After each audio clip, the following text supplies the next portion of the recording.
I think organizations need to brace themselves, or HR practitioners need to brace themselves for even shorter tenures. And that's a challenge. That's difficult, because then you're going to be, it's expensive, because as a HR practitioner, you're going to be doing a lot of recruitment and a lot of hiring over 6, 12 months, 2 years for each and every role.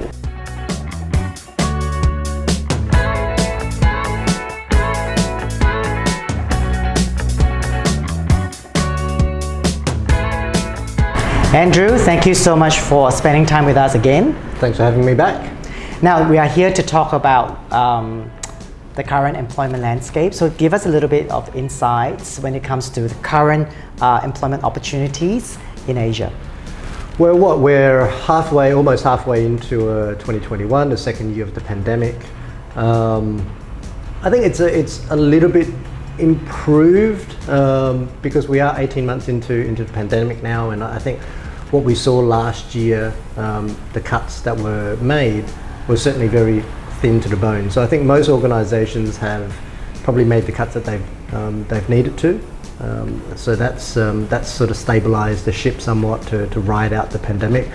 I think there may still be some casualties along the way, depending on how long this lasts for. But I think most leaders and HR are now trying to find a balance between operational performance and getting the talent needs versus increasing their operational costs too much. So it's a bit of a fine line at the moment between costs and actually building their team back up. So we're not completely there yet in terms of seeing mass recruitment or mass hiring, but we are starting to see rehiring take place again now. I think there's a little bit more positivity, because I think particularly in Asia, there's certainly the drive for people getting vaccinated now. We're still probably behind other countries, so we're still catching up a little bit. I mean, even in Singapore, we're not there yet. But I think most can see that we're at least heading in that right direction. So it's still soft, but I think we're in a better state than we were last year. So what types of jobs or capabilities are employers looking for at the moment? I think they're still filling gaps and holes is one thing. They may have lost critical staff, whether through resignation or they've realised that they've cut too thin and they're rehiring. At the moment, we're probably seeing more, and I know we're going to be talking about this, but gigs, short-term contracts to plug through holes, and I think that goes both ways. And I think from a talent perspective, from a candidate perspective, they're also looking at this time frame to just get some income, fill the gaps, do some work. On the employer side, I think they're cognizant of not making necessarily long-term commitments, long-term permanent roles, and just bringing in talents to cover their needs at the moment. So, a little bit short-term contract, gigs, filling holes, and HR getting themselves ready to make the rehiring process. And I've been speaking to HR professionals in Asia, across Asia. They know that they've got the gaps. They've got spreadsheets of hires that needs to be done. But I think they're just waiting for that green light from senior leadership and senior management to say, let's go for it. So that's really sort of what I've been seeing over the last 6 months for this year. Fair enough. So tell us a little bit about how COVID has shifted expectations both from the employer side and the talent side. For the moment, I think it's a little bit short term. Because we need to be. We're short term in thinking of, okay, we know that I could probably do a VP role or director role, but I just need to get through this period. So I'm going to take, whether it's a contract or a gig, just to get through this. It's going to serve my needs.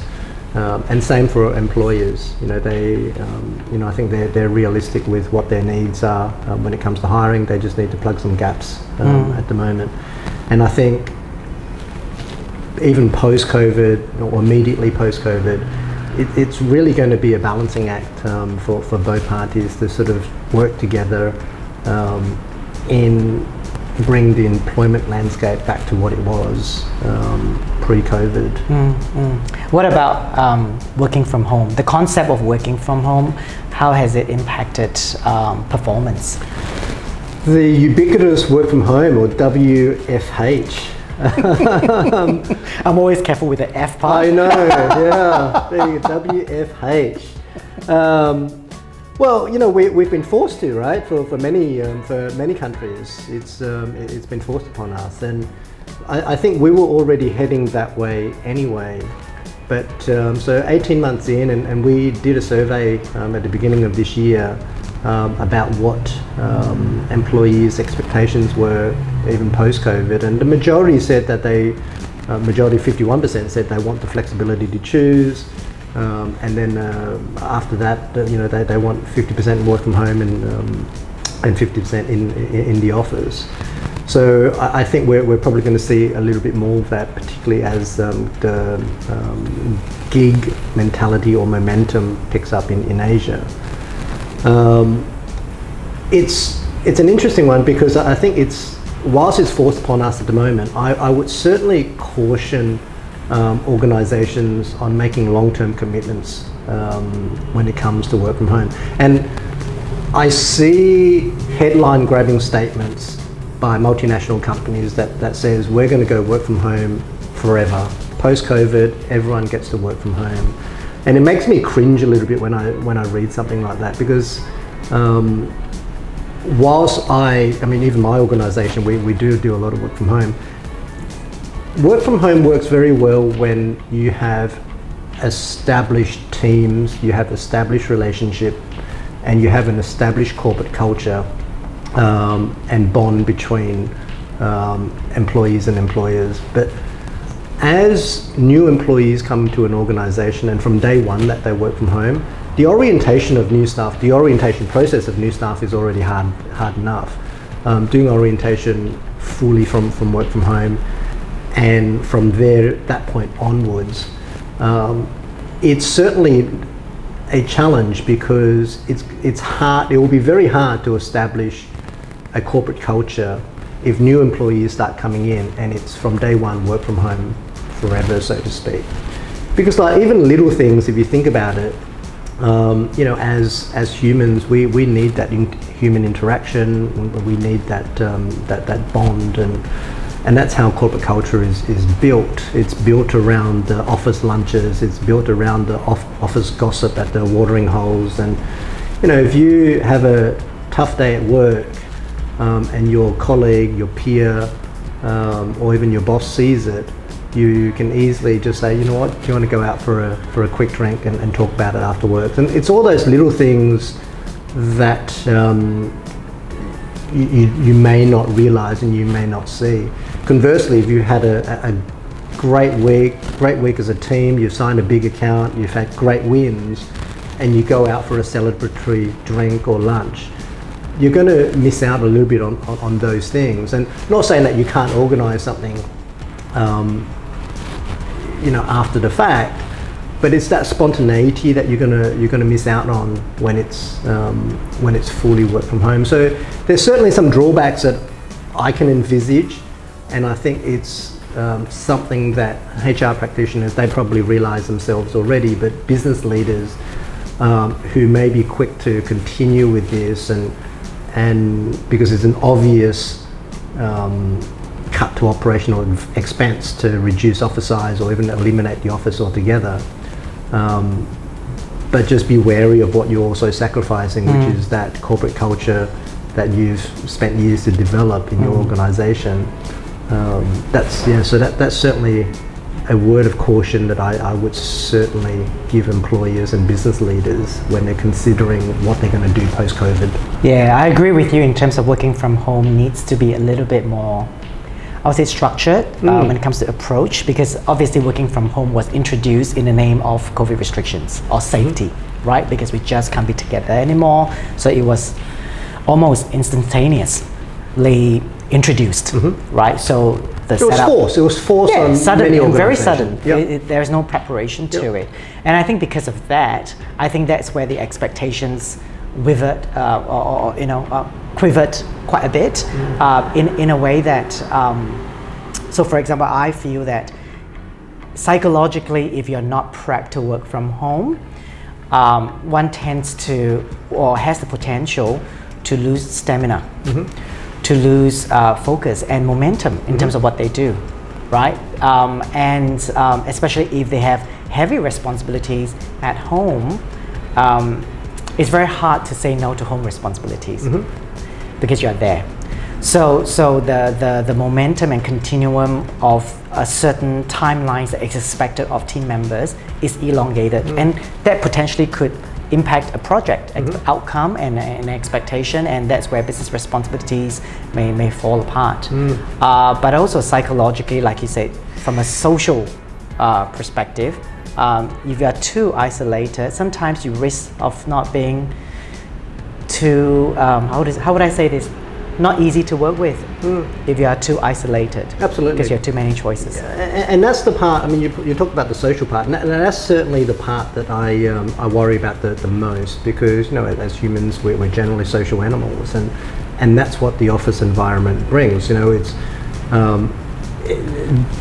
previous to COVID, it's very clear. You have a home life and you have a work life, and now it's very much blended and morphed into one, right?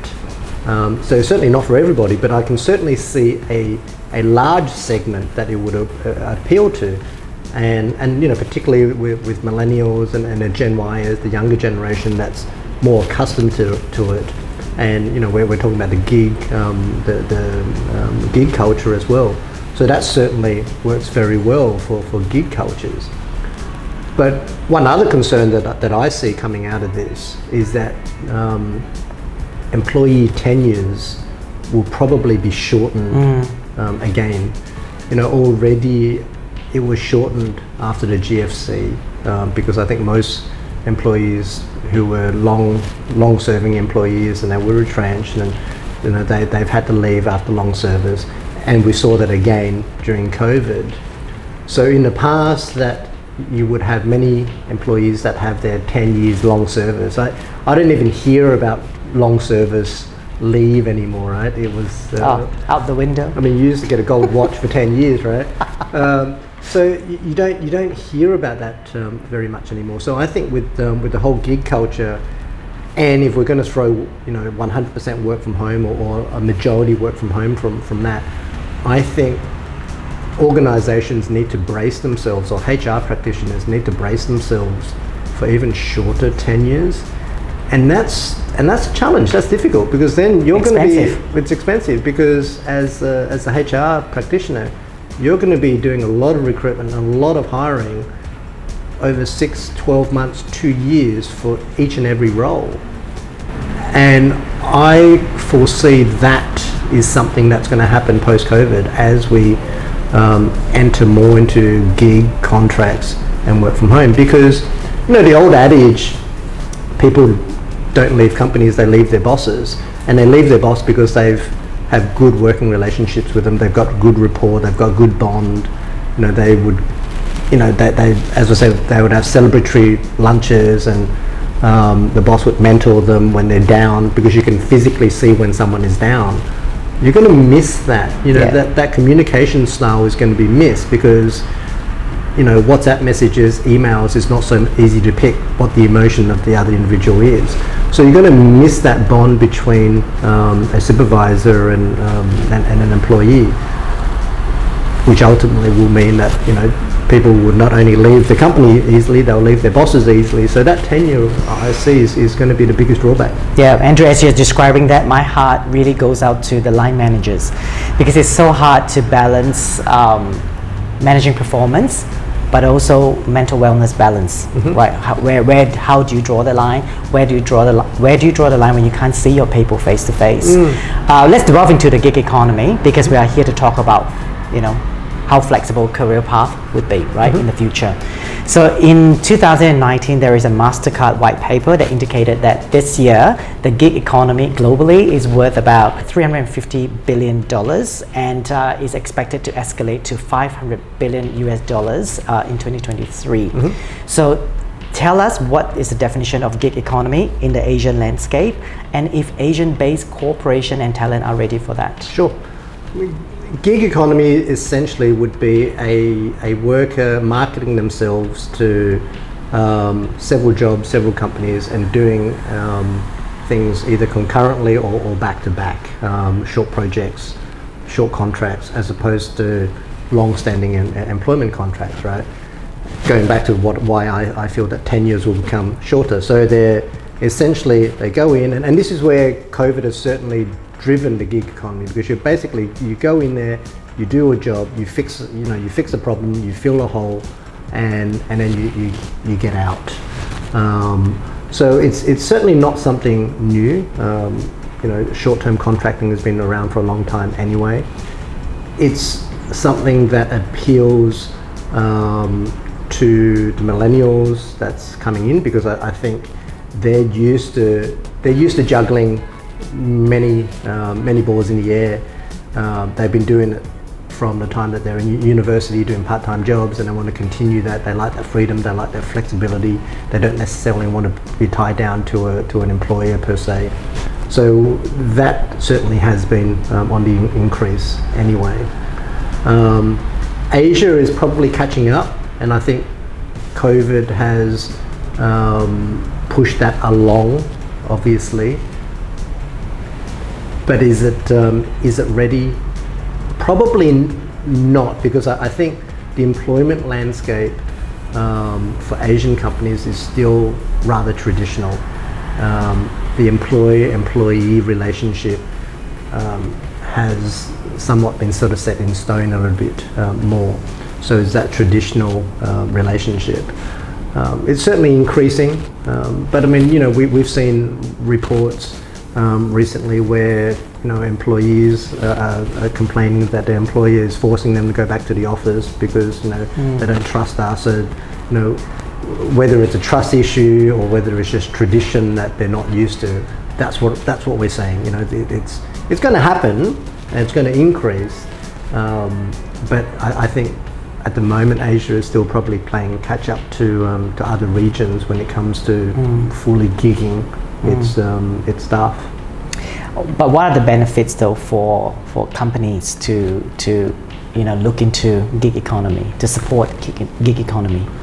I think there's a cost aspect to it. It's you can plug holes in certain areas of your business, and it's kind of like turning a tap on and off.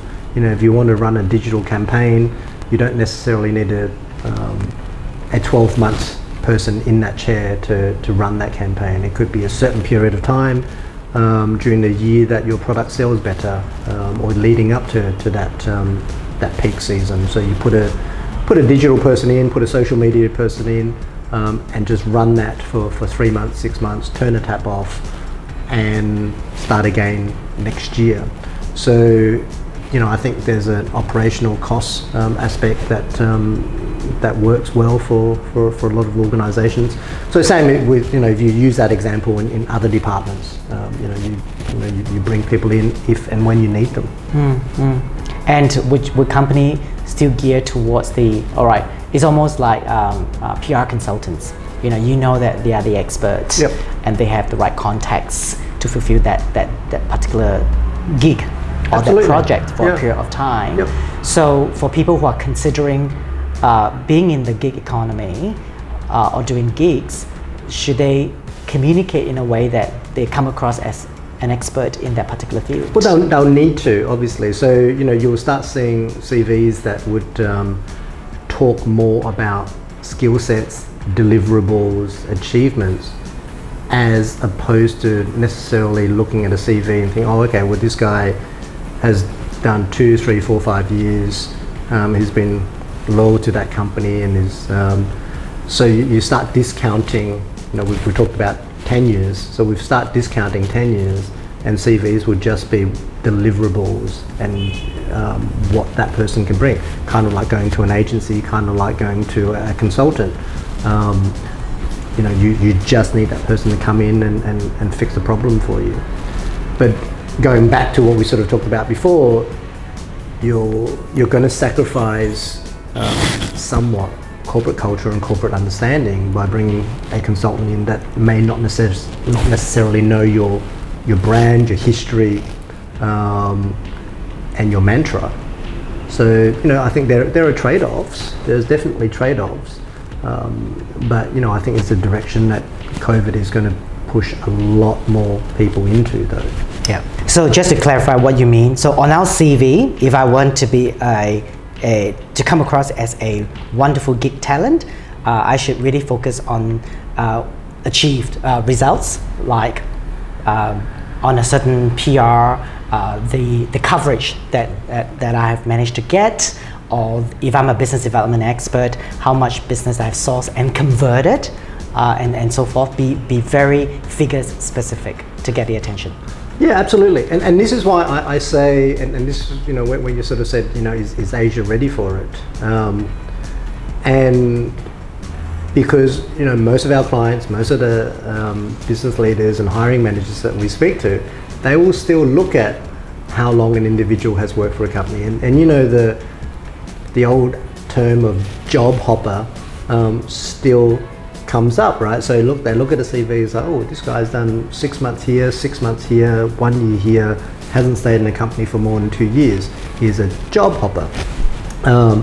So there is still that psychological barrier that employers will need to get over as we transition into this gig economy. So as an employee, so you would be talking about your deliverables, your skills. And even though you may have done 3 months here, 6 months there, so you have to find organizations that's ready for you. But also, I think most importantly is the way we communicate, isn't it? If I were to take a career break, what is the reason for that, and how do you come out stronger? Or you could have taken a career break to go back to school. Absolutely. And you learn a new skill set that could complement whatever that gig is seeking. So I think that the communication piece is still missing a little bit in the Asia landscape. Obviously, we do have our cultural nuance. When it comes to anyone that is older, immediately will command and expect respect from that perspective, or people who perhaps like you and I will look a little bit younger, and then when we get a seat at a table, they will say, who is this young dude, and what can he bring? But I think what will close the gap is the confidence in that communication. Well, absolutely, and this is the thing. So we've been talking about gig and millennials and Gen Yers, but I think gig economy is great for senior leaders and more senior talents as well. In fact, it's ideal and perfect for them. They're like the pinch hitters that come in. They've got the 30 years experience that can come in, fulfill a job. They've climbed the corporate ladder. They don't need the titles. They just want to contribute and give back. And so the gig economy is actually perfect for the other end of the spectrum of senior leaders. Yeah, you're right, because we recently were talking to a network of social entrepreneurs, and the gentleman who's leading and mentoring this field was saying that people in their 40s are most likely to be more successful in social entrepreneurship than the younger generation, because they have been through corporate culture. They could have seen quite a bit, and they are starting to be quite conscious and making conscious choices when it comes to what is their purpose in life and what impact they want to make if they were to do something that is in their profession. Absolutely. So this series is all about conscious leadership. So what are 3 attributes you feel that is quite important for people to know in order to build a successful business model for the future? I think that the climate that we find ourselves in and moving forward, there's going to be, another downturn. I think resilience is on top of my list. I think you want to hear people's stories of what they did and how they got through COVID. And resilience and trouble, getting through troubled times is certainly a strong attribute for a business leader to look for, because you want someone that can weather the storms with you. Again, moving forward post-COVID, I think flexibility and independence is going to be important, because at least for the next 6 to 12 months, I think we're probably going to still be in this uncertain time. So you are going to find your staff need to be independent, and they're going to have to, in a lot of ways, figure things out themselves, and they need to be flexible with the situation as well. I always think having a bit of creativity. You want your staff to sort of think outside the box. You want your people to think outside the square box. Is going to be important as well. So that's probably what I think. Resilience, flexibility, independence, and having a bit of creativity would be strong attributes for individuals, because we've always sort of said skills can be taught. I love your suggestions. The attributes are definitely on the high list for future shaping. Is resilience hard to express? Like how would a leader show resilience to team members who might be floundering a little bit during harder times? Yeah, you may not realize it. So it could be hard to express, but if you talk it through, with a spouse, with a friend, with your colleagues, what you've done in the last 12, 18 months, you don't realize how resilient you were. Little things that you have done is a sign of resilience. So talk it through. Talk it through with someone that's close to you. Write it down and think about what you've done in the last 18 months. So if you're working, if you're still here with us 18 months into a pandemic, you must have done something right. Keep doing it. So talk it through with someone close to you and sort of really mark that down.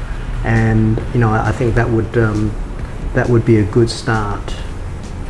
When it comes to flexibility, do you believe that it needs to be contributed from both sides, the talent as well as leaders? Yeah, absolutely. More so now, right? Because we find ourselves where 1 week we're allowed to go to the office, 1 week we have to work from home, 1 week it's only 50% in the office, another week it's 25%. So you can't be rigid in how you operate and how you work as a leader or as an individual. A friend of mine calls it a twig in the stream. You just got to follow the stream and see where it sort of takes you and work from there. So I think it's a trait. Having that is a trait, because some people like to sort of like follow that path, and everything has to sort of be ticked off. I've got to have my 9 o'clock coffee by in the office, and then by 10 o'clock I've got to red light all my emails, and by 11. So at this day and age, I think it's very hard.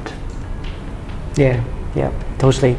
Well, for people who would like to hear more of your advice, how do they get in touch with you? You can go to our website, www.acihr.com, or feel free to email me directly as well, andrew@acihr.com. Thanks, Andrew, for your time, and we really value your opinion. Thanks for having me.